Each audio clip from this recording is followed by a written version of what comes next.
ទឹកក្រូចភេជាហោះដល់លើនំនែកអីហោះ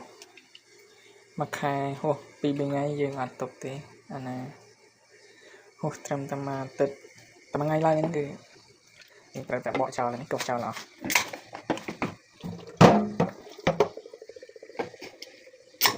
ក្រូច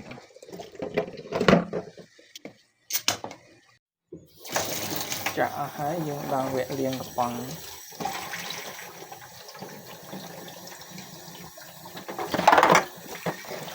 លាងកំប៉ុងម្ដង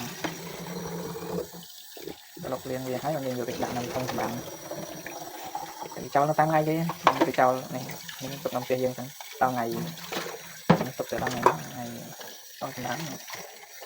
ចូលកំប៉ុងថ្ងៃសុកទុកទៅដល់ថ្ងៃសុកគាត់យកទៅចោលเอาเกียร์គេថ្ងៃសុកកំប៉ុងអីហ្នឹងបើថ្ងៃបរោះនេះដល់ពុកបែងពួកអីហ្នឹងថ្ងៃពុតថ្ងៃច័ន្ទ